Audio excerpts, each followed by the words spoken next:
Hello everyone, আসসালামু আলাইকুম। Welcome to Miran daughter. আশা করি যে যেখান থেকে দেখছেন সুস্থ এবং ভালো আছেন। আলহামদুলিল্লাহ, আমরাও ভালো আছি। আজ কিন্তু প্রচণ্ড পরিমাণে গরম পড়েছে, যে গরমটা আসলে সহ্য করার মতো না। মনে হচ্ছে শরীরটা একদম জ্বলে যাচ্ছে, এরকম পরিমাণে গরম। তো আমাদের এখানে কিন্তু এত পরিমাণে গরম পড়েছে। কার ওখানে কেমন গরম পড়েছে অবশ্যই কিন্তু কমেন্ট করে জানাবেন। বাচ্চাদের টিফিন দেওয়ার যে বিষয়টা থাকে, এটা কিন্তু অনেকটা কষ্টদায়ক একটা ব্যাপার। তো কি টিফিন দিব, কি বানাবো, এটা যদি ঘুম থেকে উঠে চিন্তা করতে যাই তাহলে দেখা যায় আরেক দিক থেকে সময়টা কিন্তু চলে যায়। তো সেই চিন্তা আর প্যারার মধ্যে যাতে না পড়তে হয় তার জন্য কিন্তু আগের দিন রাত্রে এভাবে আমি কিছু টিফিন রুবামার জন্য বানিয়ে রাখি। তো এখানে কিন্তু এই যে আমি আগের দিন রাতে স্যান্ডউইচ বানিয়ে রাখছিলাম। স্যান্ডউইচ বানানোর জন্য যে মেয়োনিজটা ব্যবহার করেছি, এটা কিন্তু আমি নিজেই ঘরে তৈরি করেছি সিদ্ধ ডিম দিয়ে। তো এখানে আমি কিছু পরিমাণ গাজর কুচি, শসা কুচি দিয়েছিলাম, চিকেন দিয়েছিলাম। তো ওটা দিয়ে কিন্তু আমি মেয়োনিজ দিয়ে মিক্সড করে তারপরে কিন্তু ব্রেডের চারপাশ থেকে যে ব্রাউন অংশটা থাকে ওটাকে কেটে ফেলে দিয়ে এখানে স্যান্ডউইচগুলো তৈরি করে নিচ্ছিলাম। আমি কিন্তু এখানে বেশ কিছু পরিমাণ স্যান্ডউইচ তৈরি করে নিয়েছি। আর ওদিকে রুবামার বাবা কিন্তু টিস্যু দিয়ে স্যান্ডউইচগুলো মুড়িয়ে রাখছে। তো আমি আর রুবামার বাবা দেখা যায় যে মোটামুটি যেসব কাজ পারি ফাস্টফুড আইটেমের, তো তাতে করে মনে হয় দুজনে মিলে, জামাই বউ মিলে একটা রেস্টুরেন্ট দিলে ইনশাল্লাহ চালাতে পারবো। তো যাই হোক, মজা করলাম। আমি কিন্তু এখানে বেশ কিছু পরিমাণ স্যান্ডউইচ বানিয়ে নিয়েছি।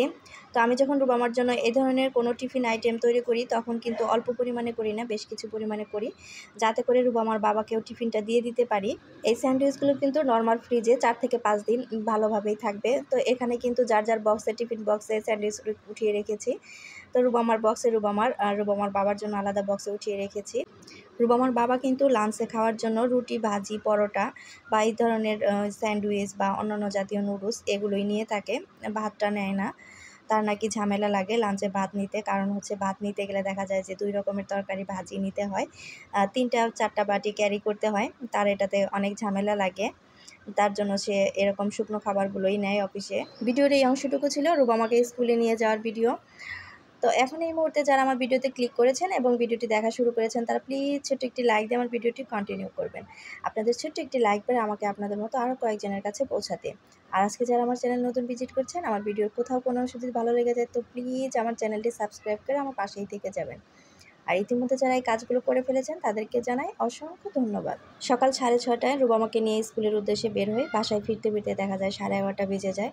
তো 11:30টার সময় বাসায় ফিরে সর্বপ্রথম যে কাজগুলো করি, ঘরটাকে সুন্দরভাবে গুছিয়ে নেই, ফার্নিচারগুলো মোছা দিয়ে নেই। তো তারপরে খালা এসে ঘরটা মুছে যায়, তারপরে রুবামাকে একটু খাইয়ে ওকে ঘুম পাড়িয়ে দেই। তো আমি কিন্তু আমার 2টা বেডরুমেই একটু নতুন লুক দিয়েছি। তো এই যে খাট আর আলমারির চিপায় দেখতে পাচ্ছেন একটা টুল, তো সেখানে 2টা ফুলদানি রেখেছি। ওখানে কিন্তু আগে আমার ড্রেসিং টেবিল ছিল, তো সেই ড্রেসিং টেবিলটা কিন্তু অন্য রুমে নিয়েছি। তো এখন কিন্তু ওই জায়গাটা ফাঁকা আছে, তো জানালার কাজটা খালি আছে। তো এখানে কিন্তু দেখতে আমার কাছে বেশ ভালো লাগে। তো যখন সরিয়েছি তখন কিন্তু আমার বাবা আমাকে বলেছিল এই বেডরুম থেকে কেন ড্রেসিং টেবিলটা সরিয়েছি।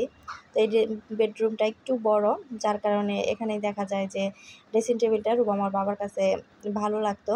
তো আমার কাছে মনে হচ্ছিল যে ড্রেসিং টেবিলটা এখান থেকে সরালে এখানে জায়গাটা বের হবে, ভালো লাগবে, যার কারণে কিন্তু এই রুম থেকে আমি ড্রেসিং টেবিলটা সরিয়ে এই রুমটার লুকটা চেঞ্জ করে ফেলেছি। তো দেখতে কেমন লাগছে অবশ্যই কিন্তু আমাকে জানাবেন। এত পরিমাণে ধুলাবালি হয়, জিনিসপত্র আসলে একবার সারাদিনে যদি মোছামাছি করি তাহলে আর জিনিসপত্র দিকে তাকানো যায় না। দেখা যায় যে রাতেও একবার মোছামাছি করে রাখি। তো সকালে ঘুম থেকে উঠে যদি সময় পাই তখন একবার মোছামাছি করি, আবার আমাকে স্কুল থেকে নিয়ে আসার পরেও দেখা যায় আরেকবার মোছামাছি করি, যদি হাতে সময় থাকে আর কি। তো এখানে কিন্তু এই যে রুমটা এখন দেখাচ্ছি, এই রুমটার লুকটা কিন্তু আগে এরকম ছিল না। খাটটা কিন্তু এখন আমি অন্যভাবে রেখেছি, আগে কিন্তু এইভাবে ছিল না। তো খাটটা রাখার পরে যে সাইডে জায়গা আছে ওখানে সোফাটা রেখেছি। তারপরে কিন্তু রুবামার যে পড়ার টেবিল ওটা রেখেছি, তার পাশেই কিন্তু আমি ড্রেসিং টেবিলটা রেখেছি। আগে কিন্তু এই রুমের খাটটা এরকম লম্বালম্বিভাবে ছিল না, আগে কিন্তু পাতালিভাবে ছিল।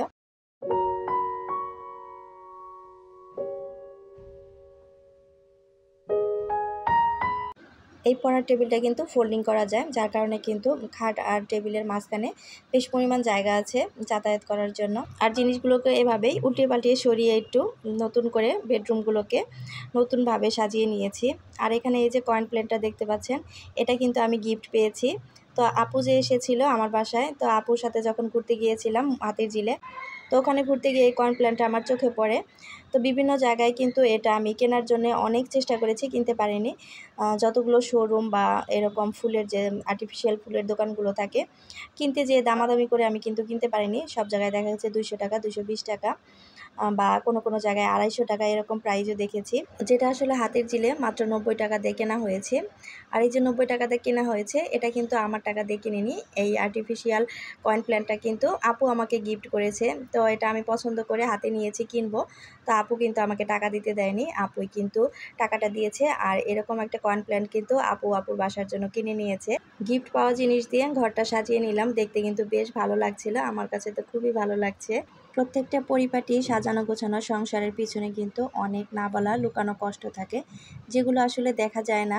যেটা দেখা যায় সেটা হচ্ছে আপনার সাজানো গোছানো সংসার, যেটা দেখে দেখবেন অনেকেই জ্বলে। কিন্তু এই সাজানো গোছানো সংসারটা গড়ে তোলার জন্য আপনাকে যে কত পরিশ্রম করতে হয়েছে, কত কষ্ট করতে হয়েছে, কত ত্যাগ স্বীকার করতে হয়েছে, সেই কষ্টগুলো কিন্তু অনেকেরই না জানা থাকে। আর আপনি পড়লেও দেখবেন ওগুলো বিশ্বাস করতে চায় না। আপনার সাজানো গোছানো সংসার দেখে আপনার কষ্টের কথাগুলো তারা শুনতেও চায় না, বিশ্বাসও করতে চায় না। তারা ভাবে আপনার সাজানো গোছানো সংসার দেখে আপনি জমিদার, আপনি জমিদারি লেভেলে চলেন। তাদের মনোভাবটা কিন্তু এরকমই থাকে। কিন্তু আপনার এই পরিপাটি সাজানো গোছানো সংসারের পেছনে যে আপনার কতটা না বলা কষ্ট আছে, না বলা পরিশ্রম আছে, সেটা কিন্তু কেউ কখনো দেখতে আসবে না বা বুঝতেও চাইবে না। যেমন ধরুন, আপনার একটা ড্রেস খুব পছন্দ হয়েছে 5,000 টাকা দামের, কিন্তু এই ড্রেসটা কেনা বাদ দিয়ে দেখা গিয়েছে যে আপনি চিন্তা করেন 5,000 টাকা দিয়ে একটা ড্রেস নিব, 5,000 টাকা দিয়ে ড্রেস না নিয়ে আমি আমার সংসারের জন্য একটা জিনিস কিনি, যেই জিনিসটা কিনলে আমার সংসারটা একটু সাজানো গোছানো সুন্দর লাগবে, পরিপাটি লাগবে। এই যে জিনিস কিনলেন সেই জিনিসটা কিন্তু সবার চোখে পড়বে, কিন্তু ওই জিনিসটা কেনার পেছনে যে আপনার আরও একটা স্বপ্নকে আপনি চাপা দিলেন, আপনার শখটাকে অপূর্ণ রেখে দিলেন, সেটা কিন্তু কেউ দেখতে আসলো না। আপনি যে আপনার শখের ড্রেসটা কিনতে পারলেন না, ওটাও কিন্তু একটা কষ্ট, একটা ত্যাগ স্বীকার করা, এটা কিন্তু কেউ দেখতে আসে না। এরকম অনেক না বলা কষ্ট থাকে একটি সাজানো গোছানো পরিপাটি সংসারের পেছনে, যেগুলো আসলে অনেকেরই অজানা থেকে যায়। কথা বলতে বলতে তো ভুলেই গিয়েছি এখানে কি করতেছি। তো স্কুল থেকে আসার পরে কিন্তু বাসাটাকে সম্পূর্ণরূপে গুছিয়ে নিয়েছি। গুছানোর পরে কিন্তু এখানে দুপুরের জন্য রান্নাবাড়া করতে চলে এসেছি। আজ দুপুরে বেশি কিছু রান্না করব না, মূলা শাকের পিঠালি রান্না করব। আমি কিন্তু প্রথমে 3 পিস মাছ ভাজি করে নিয়েছি। তো ওখান থেকে 1 পিস মাছ কিন্তু কাটা বেছে আমি এই পিঠালিতে দিয়ে দিয়েছি। পিঠালিটা কিন্তু চিংড়ি মাছ অথবা টাকি মাছ দিয়ে খেতে বেশি মজা লাগে। তো যেহেতু আমার কাছে টাকি মাছ বা চিংড়ি মাছ কোনোটাই নেই, যার জন্য আমি রুই মাছের পিসটাই দিয়ে দিয়েছি। তো মাছটা শাকের সাথে ভালোভাবে কষিয়ে নেওয়ার পরে এখানে কিন্তু আমি পানি দিয়ে দিচ্ছি। অনেক এলাকাতে আমি দেখি আমরা যে এভাবে পানি দিয়ে জাল করার পরে কিন্তু চালের যে গুঁড়িটা আছে সেটা দিয়ে এই ঝোলটাকে ঘন করে ফেলি। তো সেটাকে আসলে মূলত পিঠালি বলে। আমাদের টাঙ্গাইলের ভাষায় কিন্তু আমরা পিঠালি বলি। আবার আমাদের পাশের ডিস্ট্রিক্ট যে আছে জামালপুর, ওনারা কিন্তু আবার মিল্লি বলে। তো আবার অনেক এলাকাতে দেখি আমরা যে চালের গুঁড়ি দিয়ে যে পিঠালিটা রান্না করি শাকটা, অনেক এলাকাতে আমি দেখেছি এখানে আর চালের গুঁড়ি ইউজ করে না। আমি যে প্রথমে শাকটাকে মাছ দিয়ে শুধু কষালাম, ওভাবেই কিন্তু ঝোল ঝোল রেখে খায়, ওটার আবার হয়তো অন্যরকম টেস্ট। তো এখানে কিন্তু চালের গুঁড়িটা দেওয়ার পরে আমি খুব তাড়াতাড়ি নেড়ে নিচ্ছিলাম, না হলে দেখা যাবে যে চালের গুঁড়ি একসাথে যদি দলা পাকিয়ে যায় তাহলে কিন্তু পিঠালিটা আর পিঠালি হবে না। এক সাইড দিয়ে পানি বের হবে, আরেক সাইড দিয়ে দেখা যাবে যে দলা পাকিয়ে গেছে চালের আটাটা। তা আসলে এক হাত দিয়ে চালের গুঁড়িটা দিতে হয়, আরেক হাত দিয়ে নাড়া দিতে হয়। তো যেহেতু আমার এক হাতে ফোন ছিল, আসলে এখন না ফোনটা আর স্ট্যান্ডে রাখতে ভালো লাগে না, কেন জানি সেট করতেই ইচ্ছে করে না। তো হাতে নিয়েই যায় টুকটাক একটু ভিডিও করি। ফ্রিজে একটু করলা ভাজি আছে, মাছের তরকারি আছে, আর এখানে তো মাছ ভাজি করে নিয়েছি। আর সাথে কিন্তু পিঠালিটা গরম গরম ভাতের সাথে এই পিঠালিটা খেতে কিন্তু খুবই মজা লাগে। আমার কিন্তু খুবই প্রিয় খাবার। তো এটা শুধু মূলা শাক দিয়ে রান্না করা যায় তা কিন্তু না, বতুয়া শাক দিয়ে রান্না করা যায়, কলাই শাক দিয়ে রান্না করা যায়, তারপরে হচ্ছে পালং শাক দিয়েও রান্না করা যায়। দুপুরে 2 মা মেয়ে খেয়ে নেওয়ার পরে একটু রেস্ট নিয়েছিলাম, তারপরে কিন্তু রুবামাকে আমি একটু পড়তে বসিয়েছি। কারণ দেখা যায় রাত্রে যদি বেশিক্ষণ রাত্রি জাগে, আবার সকালে ওদিকে উঠতে অনেকটা কষ্ট হয়ে যায়, যার কারণে স্কুল থেকে আসার পরে ওকে ঘুম পাড়িয়ে দেই।